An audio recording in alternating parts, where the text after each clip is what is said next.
Hey YouTube, what's up out there? I'm going to tell you where not to look for Forrest Fenn's treasure, and I wish other people would do this too. It'd save us a little time. I've already made one video of some of the places we looked. This is my 11th trip I'm just getting back from, and on the 10th trip this spring of 2018, me and my daughter were almost back home, driving all the 11 hours back from West Yellowstone, and I challenged her. I'm like, why can't you figure this out? You always won set when you were a kid. You can't be beat at Catan. You're a genius. Solve this? And she looked at the stuff and then came up with something, because we had been down the Madison River from the junction there where the Gibbon and the Firehole come together, and looked at all those little streams on the way down on both sides of the river, right? 500 feet away from where other people might have gone.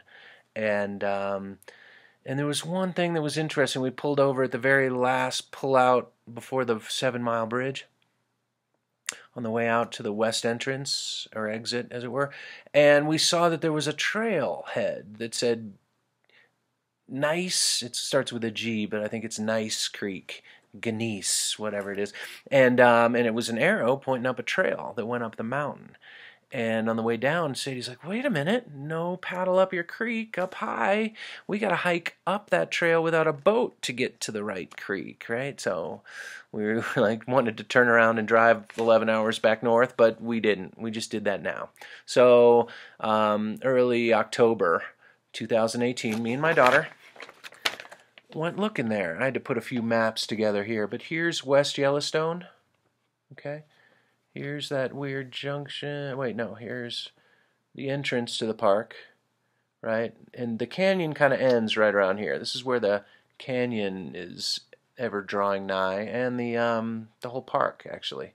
You're almost at the end. Anyway, the canyon comes down, and at this bridge where it crosses, there's a trailhead that starts up here. So we parked there, and we just went up to look at this little river that just kind of trickles to a dry spot, and thought maybe some of these spots along here might have anything up on Cougar Creek, or what is this, Camp something or other? No, that's up at this end. Anyway, we did this, and it was really going to be so far to get to the Nice Creek. Now the rock Nice, it's referring to a mineral, has stripes through it, and up that valley pretty far from the trail, there's some really cool stripes of rock coming down into that valley. And so we're like, oh, the blaze. A blaze is a white stripe, and it's built into the rock. So we're pretty sure that we finally found a good solve that was whirling. So anyway, we spent the night at a hotel at the Dude.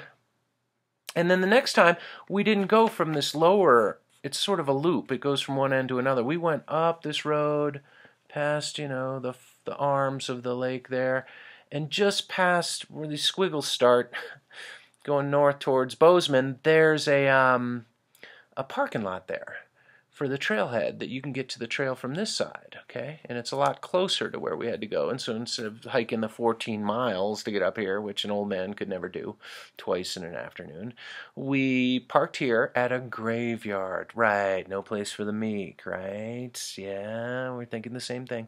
So parked at the graveyard and hiked on in, went around past this little river here. This is very cool. This is the Camp something or other creek.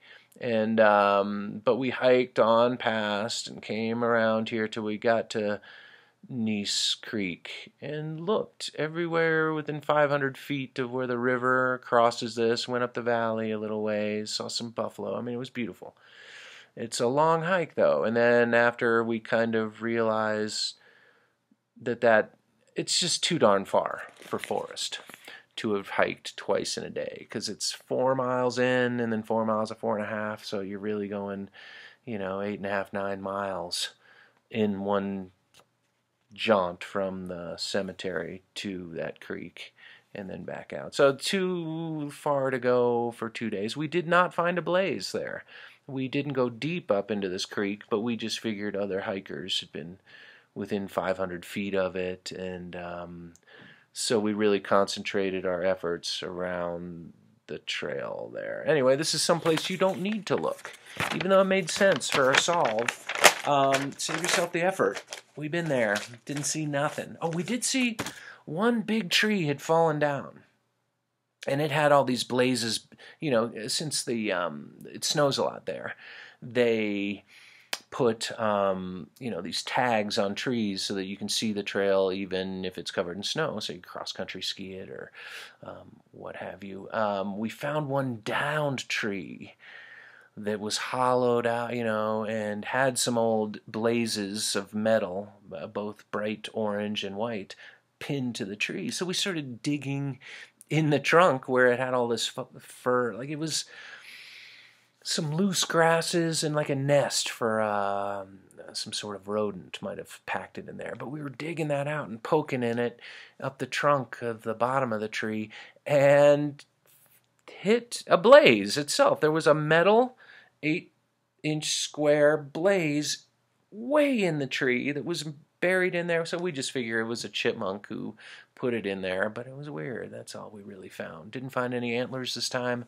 But anyway, if you start to think that, hey, no paddle up your creek means you have to walk up there to the water's high, rethink it. We already looked. Anyway, hey, thanks. Good looking out there. I think we're done hunting. We went down every creek that made sense and up every creek that seemed to have heavy loads, water high, whether that's logs crossing it, beaver damming it, or down an earthquake lake where the landslide blocked the river and flooded the whole valley. That seemed like heavy loads and water high. But found nothing nowhere in all the places I've looked, and just wanted to add this to the list so you wouldn't do it and get tired. My legs are a little sore. Anyway, that's the update. Thanks. Good luck out there. Go get it. I think we're done looking, though. Great adventures. Appreciate it. Peace out.